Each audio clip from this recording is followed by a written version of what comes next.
Per mi és la primera vegada que em toca presentar el doctor Joan Beny. No cal dir que per mi és un orgull i un honor presentar algú de la seva magnitud acadèmica, però també és un problema perquè, esclar, què puc afegir jo al pare, a més de pare meu, al pare de la dialectologia? Tot i que jo crec, sincerament, que potser al tractar-se d'un filòleg norantí, potser més que pare, li haurien de dir padrí de la dialectologia. Però perquè no s'ho prengui malament, li podríem dir padrí jove, que és com a Mallorca en diuen del padrí de bateig, perquè em sembla que ningú com ell ha cuidat o ha tingut cura de la dialectologia com si fos la seva apadrinada, la seva fillola. Jove també perquè amb 90 anys no para. Fa un parell de setmanes, mentre anàvem amb el cotxe a veure la meva mare, em treu una llista d'articles sobre tema ponentí, llarga. És que havia pensat de fer recollir i afegiria articles que escriuré de nou i coses que he fet aquí a Lleida, etc. I què et sembla? Dic, home, jo, perfecte, tu diràs. Es fan 4 o 5 segons de silenci i després diu, bé, diu això per d'aquí 3 o 4 anys, perquè els anys que ve, els 2 o 3 anys que ve encara ja els té ocupats amb altres projectes. Bé, aquesta activitat és el que suposa, per exemple, aprofitant que tinc aquí el president de la Filològica, que la Filològica li hagi dedicat un portal Beny on hi ha les més de 500 aportacions que ha fet a la filologia catalana. Bé, ell donarà el tall, el caire acadèmic, després d'haver sentit aquestes paraules tan emotives del doctor Dols, amb una conferència sobre la gramàtica històrica inclusiva per al català. Doncs té la paraula el doctor Beny. Sí.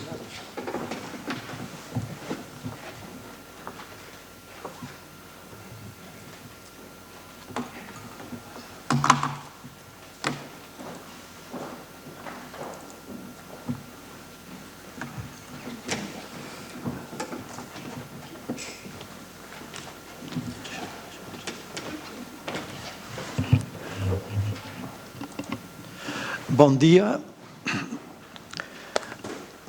President de la secció filològica, que ara ens ha fugit,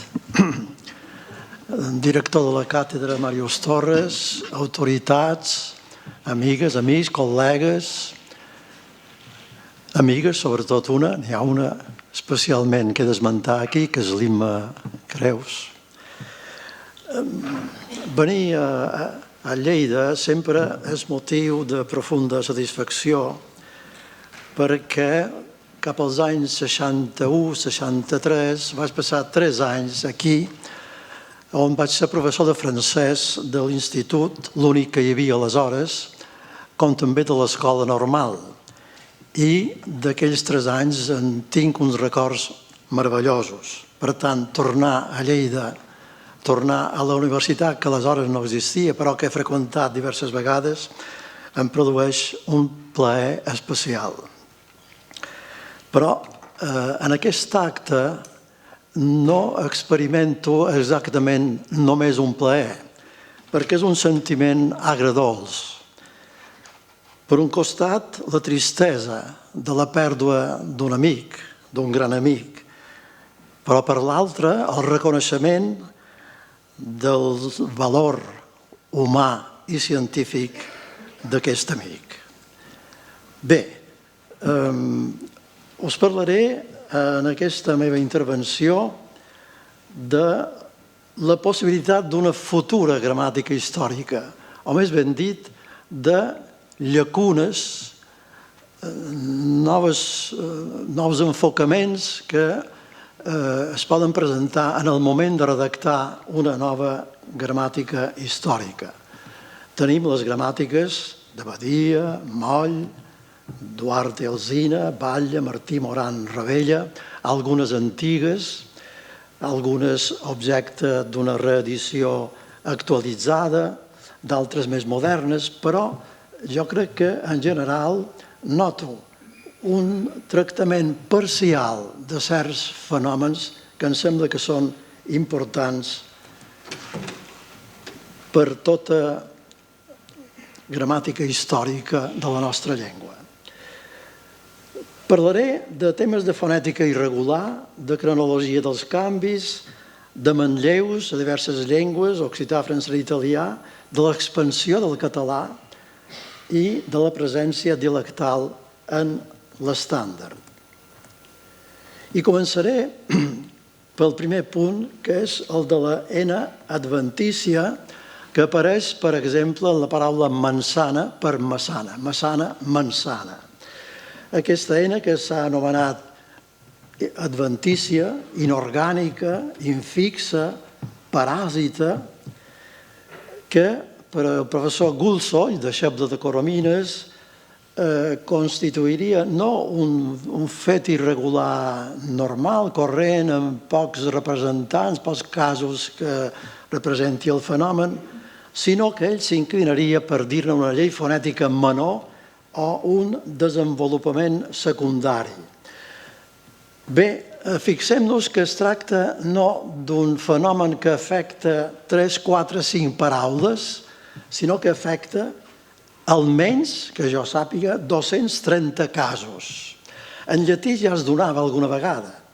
Mulgere passava a mungere, origen de munyir. Tenim vulgarismes en la llengua antiga, gramàntica per gramàtica, o un vulgarisme més modern, mentàfola per metàfora, metàfora, un nom grec que passa al llatí i aquí en passar a la boca dels parlants corrents més vulgars, doncs és objecte d'uns canvis que varia segons les comarques.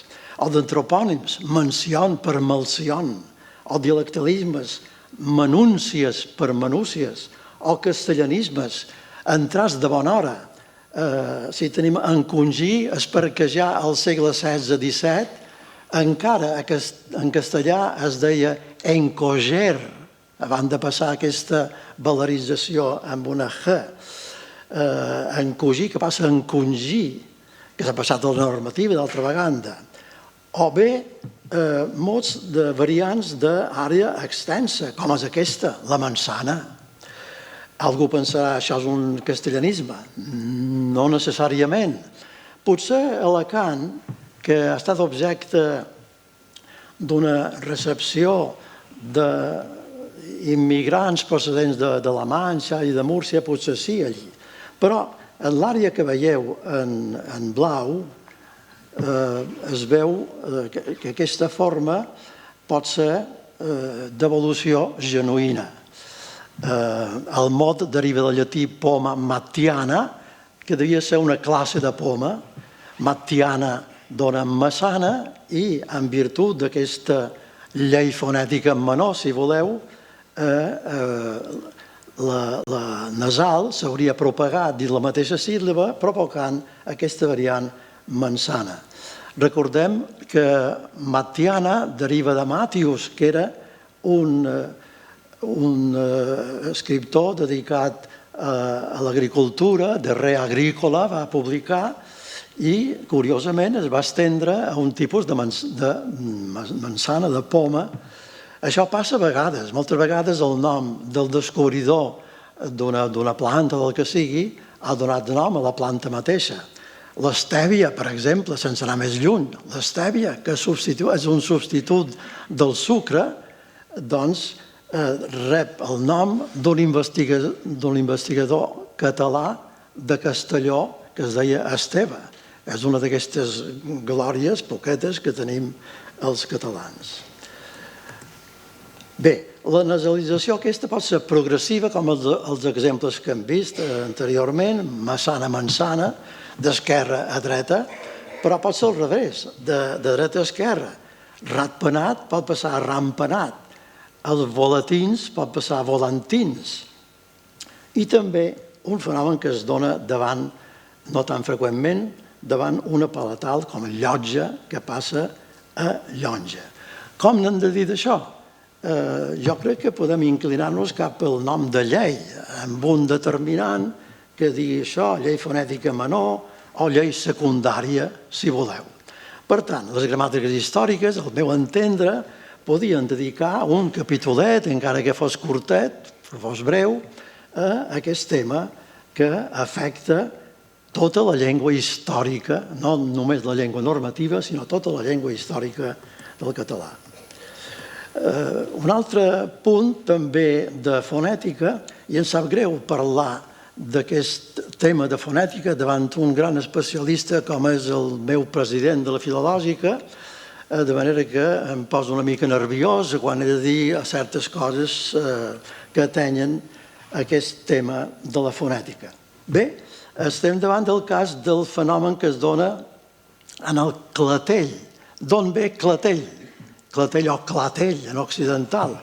Doncs de clotell, en relació amb aquest clotet, aquesta depressió petita que hi ha a la nuca, considerat que és petita, doncs no és un clot, és un clotet, és un clotell, és un clatell. Clatell o clotell.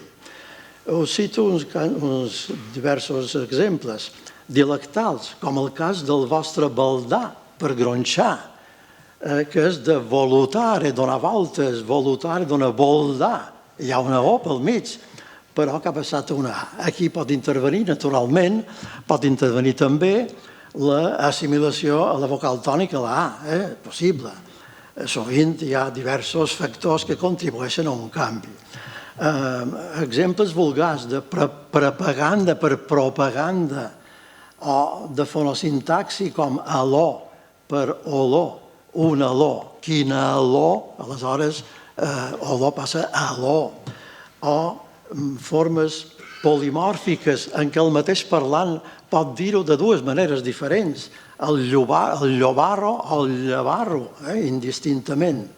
Pot ajudar, naturalment, l'homonimització, és a dir, la presència d'un mot d'estructura fonètica semblant, com pot ser el polpís, que ha passat a palpís, palpís, pot ser perquè ha intervingut el verb, que és molt semblant fonèticament, palpar, que la O passés a una A per aquesta homonimització.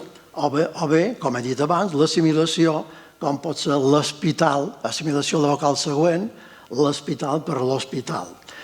Cal dir que alguns d'aquests exemples han passat a la normativa, com tafaner. Tafaner és un derivat, al meu entendre, de tòfona, tofaner, com fan els porcs o els gossos quan van buscant aquell element tan desitjat. Per tant, tofaner passa a tafaner.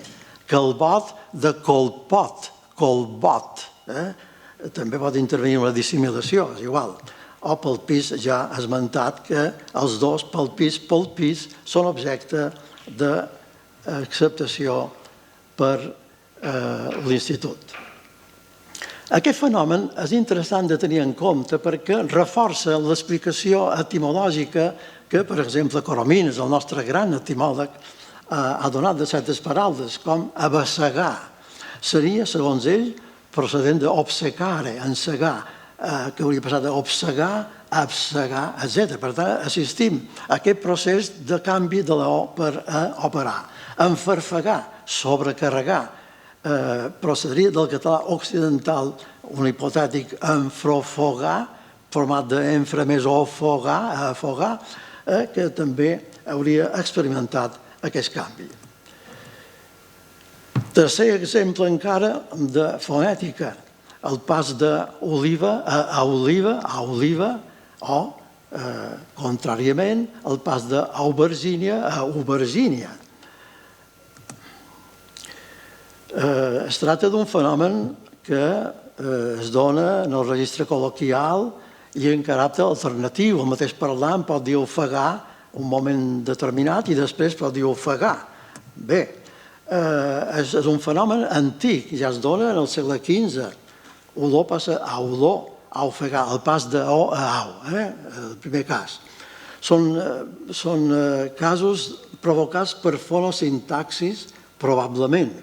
Tenim mots corrents, com ofegar, tenim cultismes, com auperar, per operar, mots interferits pel castellà, ausurero, allò d'usurero, o bé Fins i tot s'ha estès a posició interior, com és el cas de llaurer per llorer. Ara he de tornar enrere. És aquí. Gràcies. Tenim aquí el cas de llaurer, que es dona en català oriental.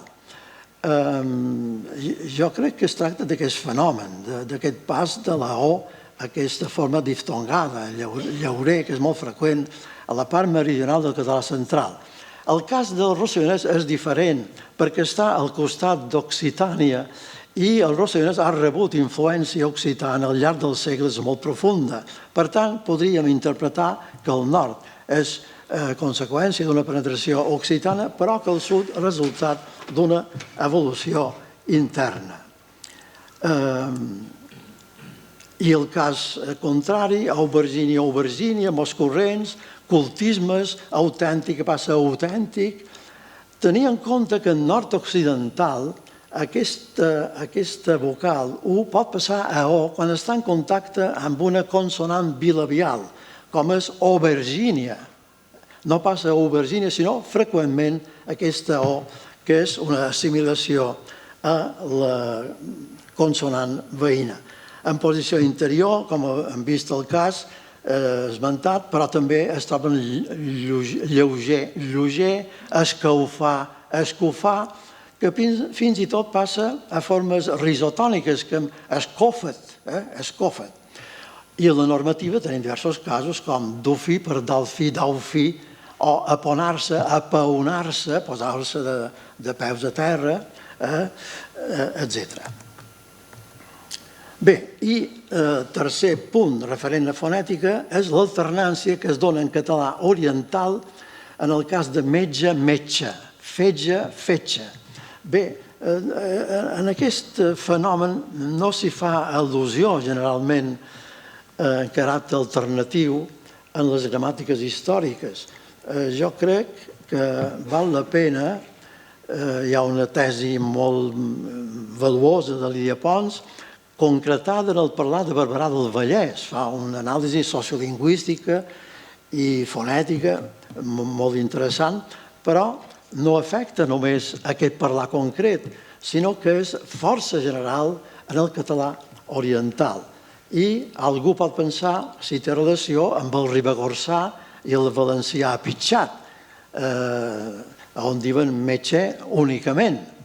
Però cal dir que aquestes formes no tenen les formes paral·leles d'ensordiment tipus casa, en lloc de casa, o xerra, que he posat en oclusiva, però en versificada, però seria millor xerra. No tenim aquests casos, per tant, hem d'excloure la possibilitat de relacionar aquest canvi tan interessant amb el ribagorçà o amb el valencià pitxat. I tampoc ha de tenir relació amb el castellà, sinó que simplement es pot explicar, com ha dit Requesens, per l'augment de la tensió articulatòria, com en el cas de noble, que hi ha aquest ensordiment. Però en el cas del rossellonès cal dir que allà es dona un fenomen singularíssim, i és que hi ha el fenomen metge-metge i de metge-metge, l'alternança, però també hi ha casos de mots que tenen una xe, una sorda, com borratxo, que passa borratxo. És un fenomen invers que es dona també en occità. Aleshores, tenim la possibilitat de relacionar, en el cas del rossellonès, aquest fenomen amb l'occità. Ara, que hagués baixat també en la part sud-pirinenca, provocant aquesta alternança, també hi ha moltes possibilitats. Ens hem de guardar de fer afirmacions radicals, absolutes, això ha estat d'aquesta manera. No. La ciència nostra és una ciència sovint aproximada. Hem de fer acostaments estrictament i ser prou modestos i no fer afirmacions rotundes. Encara... sí, ja està. Bé, això ja ho podem deixar estar. Bé, hi ha un altre aspecte que és la cronologia dels canvis. A les gramàtiques històriques sovint es limiten a dir que la E la E tancada de llatina vulgar va passar a E. Però, esclar, s'ha de dir quan ha passat això. I si ha passat a través de la E que tenim encara avui en mallorquí, doncs també veure si en mallorquí és un fenomen tardà o ja al segle XIII i XIV ja es troba. Fins i tot, també una referència al grafema que expressa un morfema, com la CH final. S'expliquen a les gramàtiques històriques que l'ocu va passar en llatí arcaic, en romans, diria, arcaic, el llogo, després el llog, amb aquesta sonora encara, i a partir del 13 passa a lloc. I aquesta K final s'expressa d'una manera sistemàtica per una CH, lloc, com veieu aquí, escrit en CH. I això passa només un segle o 2 segles. No, passa, si consultem l'escripta mallorquina, per exemple, passa d'una manera sistemàtica fins al segle XIX, o XX fins i tot, quan té lloc la proposta de la normativa de substituir la CH per una C simple. O bé, la palatalització de les nasals.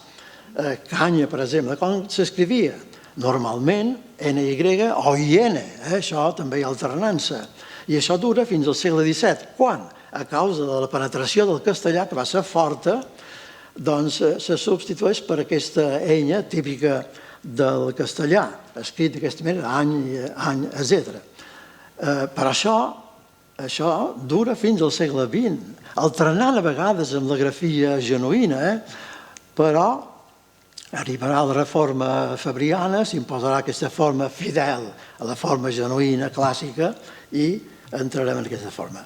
Però, pel que deia a la cronologia dels canvis que afecten els fonemes, cal veure, quan es diu a les gramàtiques històriques que la E tancada llatina vulgar de vena, per exemple, passa a una E en català antic, oriental, i en mallorquí, cal veure si en mallorquí això passa al segle XIX, per exemple, que és una cosa tardana, o bé que ja es dona anteriorment. I, efectivament, al segle XIII i XIV ja tenim escrits d'aquesta manera, vena. No vol dir que pronunciéssim vana, no. Era aquesta manera d'expressar aquesta vocal tònica E per una A. I això dura fins al segle XIX i segle XX. Jo recordo que, entrant a Llucmajor, veí del meu poble, hi havia una inscripció fa 30 anys, 20 anys, 30 anys, que deia volem feina, i aquesta feina estava escrita en va, amb una A i una Y, naturalment. Volem feina, no era feina, feina. Vol dir que, per tant, aquesta tendència a escriure aquesta vocal E, neutra tònica per una A, tenia una tradició llarga. Un segon exemple, el cas de justícia que passa a justici. Les gramàtiques històriques parlen d'aquesta pèrdua de la vocal final. Justícia passa a justici. Però no diuen quan. I diuen que això passa al rossellonès i en mallorquí. Però quan passa això?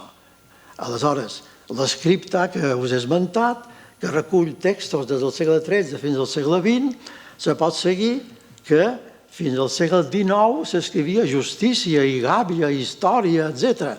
Per tant, es tracta d'un fenomen modern que no va més enllà del segle XIX. Bé, les gramàtiques històriques parteixen, com és lògic, bàsicament del llatí. Després hi ha germanismes, arabismes, etc. Però la cosa bàsica és la llatina. I només es refereixen a la forma culta quan es tracta de cultismes. Per exemple, ànima, que ha conservat la I, no ha desaparegut. Popularment va donar arma, a través d'anma, en dissimilació, arma, com en occità. Apòstol, amb la P mantinguda, no ha donat apòstol, sinó apòstol. Això és el que normalment tenen en compte les gramàtiques històriques. Però al costat d'això hi ha els que anomenem llatinismes. La normativa n'accepta molts, quòrum, superàvit, el Diccionari General del 32 ja apareix. El que interessaria detectar seria l'època el segle, l'any en què comencen a aparèixer aquestes formes. Ítem ja és del segle XIV, ipso facto del segle XVI, àlies, escrit així de manera llatina, del XVIII, etc. Una recerca aprofundida, naturalment, que podria perfilar i matisar aquestes dates. Bé, n'hi ha que són absents del diec, ut moris és, com és costum, lignum crucis, primo per primerament, etc. Datar-los i introduir-los. I fins i tot tenir en compte adaptacions burlesques, com animam per animam, anima mea, és una afirmació de l'egoisme molt maca, o tardis piulastis, has arribat tard, tardis piulastis, o robatorum per mangiatorum no és pecatorum, per exemple. Hi ha molts casos que val la pena per demostrar la influència que el llatí, ja en època tardana fins i tot, ha tingut en la llengua parlada. I després hi ha encara catalanitzacions, certs mots llatins que han passat a través de la predicació, del catecisme, etc., a la capa popular de la llengua, com el cas de tu autem, un mot dels evangelis, tu autem domine, no sé què, doncs ha passat a tu alte, i amb una adaptació fonètica curiosa, però sobretot una adaptació multiforme, semàntica, que vol dir una persona o cosa considerada el més important, un conjunt de coses en general, una baluarna, un embolic, un trasto. Treu aquest tu alte d'aquí. I bé, es tracta de mots llatins que ha captat el poble d'alguna manera i que, extrets del seu context normal, poden prendre les ramificacions semàntiques més insospitades. Tu ets un tros de quònium, quònium era atès que quònium, però tros de quònium que té a veure amb la persona de pocs gambals, etc. O un quetzempe és del Gloria Patri. Si quadrat in principi et nunc et semper, doncs nunc et semper va sortir d'aquesta pregària per designar una persona que no hi és tota, un bonell tot, o bé un peix que he estudiat amb molta atenció, que no està comercialitzat, que els pescadors el tiren quan l'han agafat. Jo conclouria aquí, en aquest apartat, en la necessitat de fer una història dels llatinismes del català. Hauria de ser algun especialista en clàssiques, algun classicista i catalanista a la vegada. I crec que podria fer una tesi força interessant. Em sembla que hauré de saltar coses.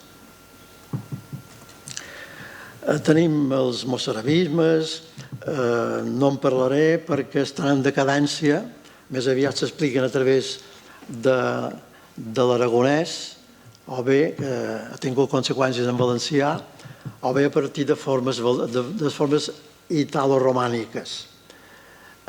També tenim occitanismes. Quan se parla del galo-romanisme o ibero-romanisme del català, em sembla que es fa un plantejament no ben enfocat del problema. I s'oblida sobretot que el rossellonès ha tingut un paper molt important en la presència d'occitanismes. Allà, des del segle XII-XIII, han entrat elements occitans a través no d'un pont, sinó de palanques que diuen allà pels Pirineus, és a dir, de ponts rústics que serien la vall de l'Aglí, la Collada de les Ares, on al segle XIII ja tenim mots com silla per cella, teta per mamella, feda per ovella, que no són mots catalans. Silla, allò de cella, es veu que no rull, això.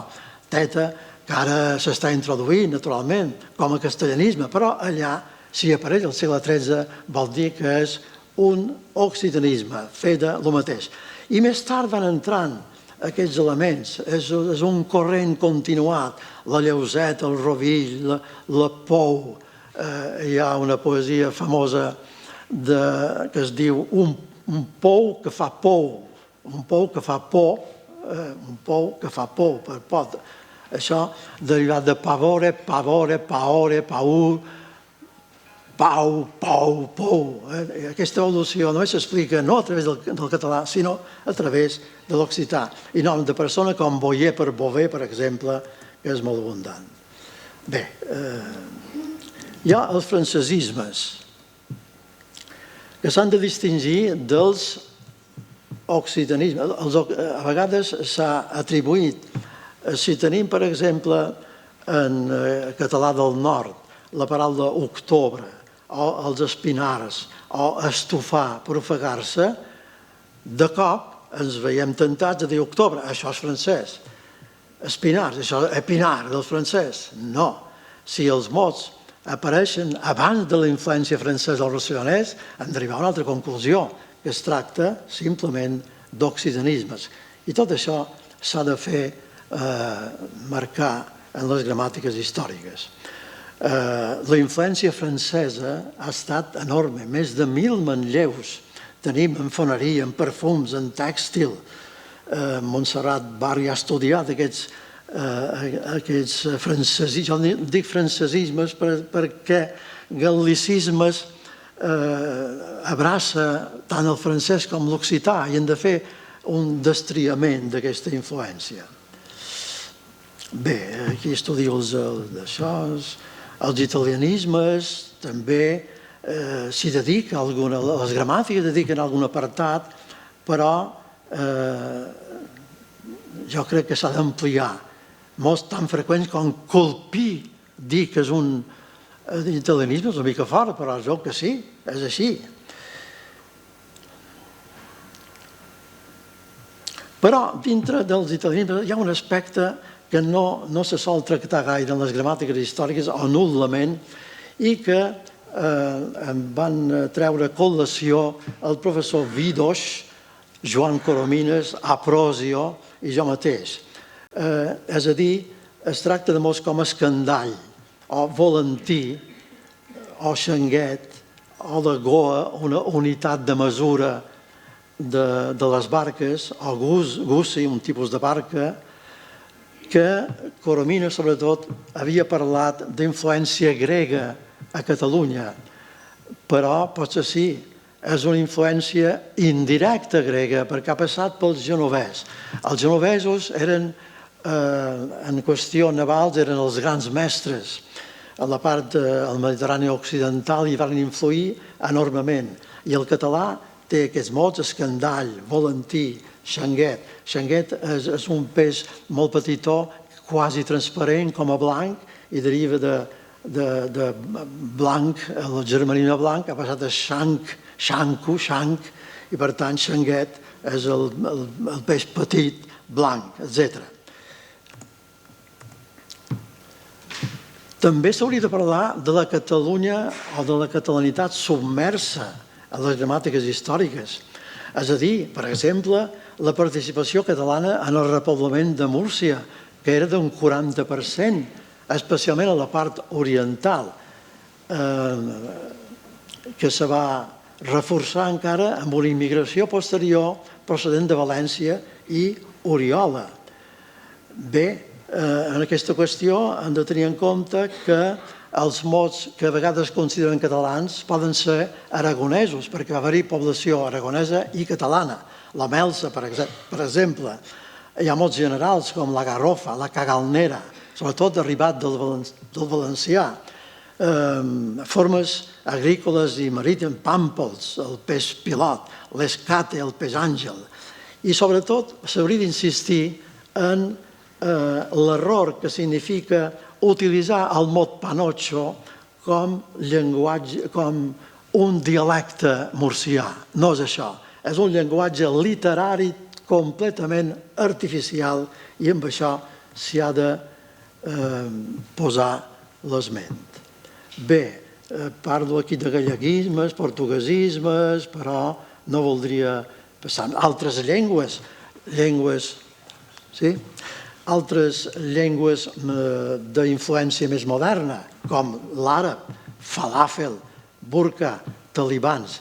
Esclar, les gramàtiques antigues no podien donar compte d'aquesta influència, però les futures sí que hauran de tenir en compte. El japonès, sake, sudoku, judo. El xinès, ketchup, litchi, wok. I mots recents que jo no sé si és de curta durada, serà tot això, aquestes danses, aquests balls, el perreo, el dembow, el bounce, el voguing, el twerking, això suposo que serà qüestió de 2 dies, però hem de veure si al llarg dels anys algun d'aquests mots se senta i forma part del nostre sistema. En canvi, múscul, zebra, mosquit, tigre, em sembla que aquests tenen un cert avenir mentre no sigui possible de desterrar aquests animalons. Estàndard i dialectalismes.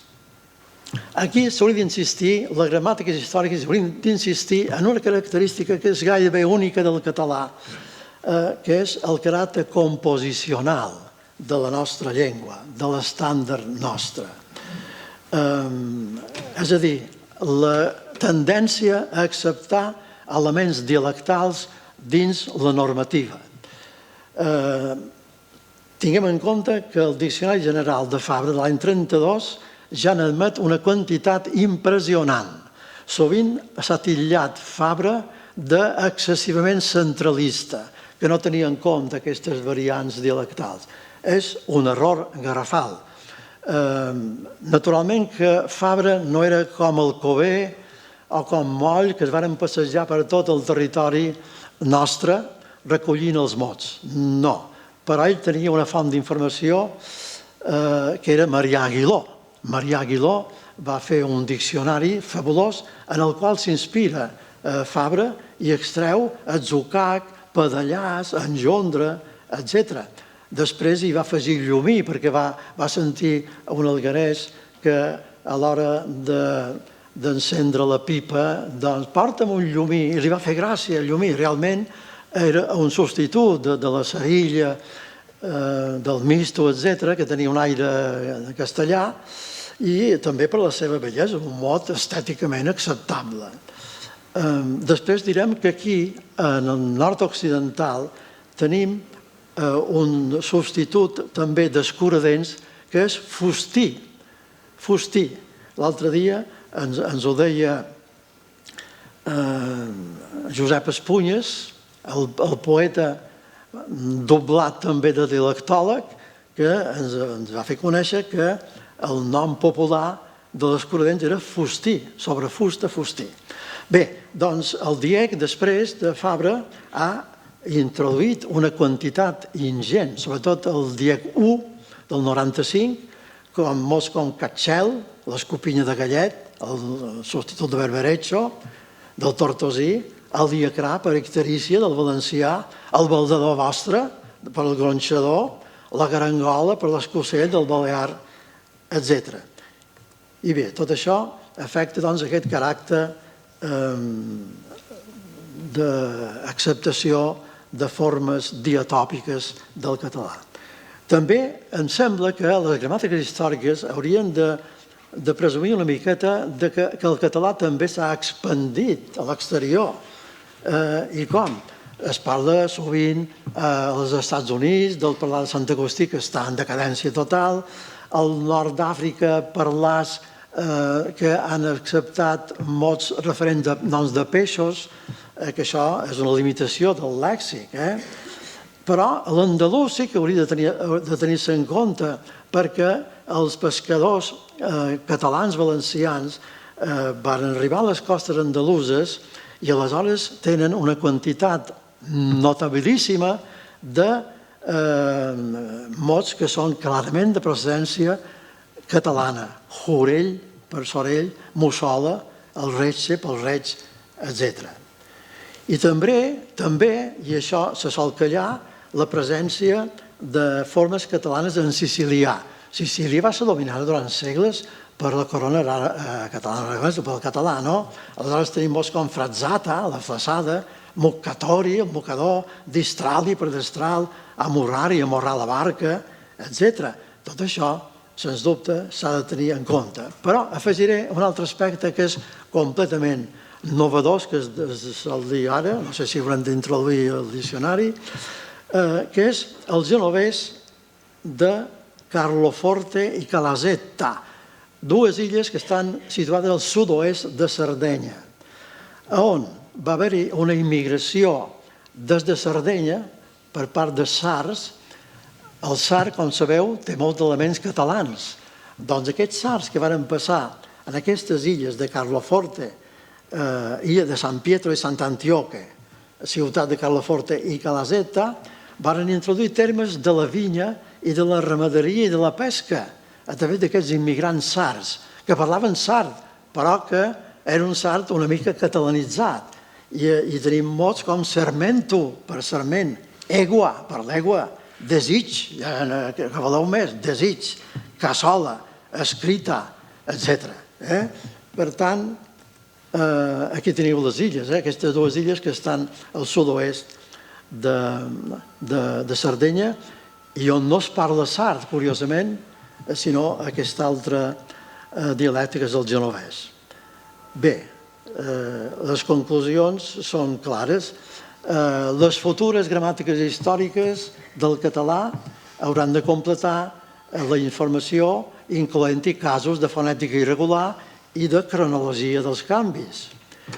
I en lèxic, precisar sobre certs manlleus, no he tingut temps d'explicar tots els manlleus que caldria tenir en compte, afegir l'expansió del català amb aquest aspecte del genovès. Són expansions modestes, però han de presumir d'alguna cosa. I també en el caràcter composicionalitat de la llengua culta estàndard del català. Moltes gràcies.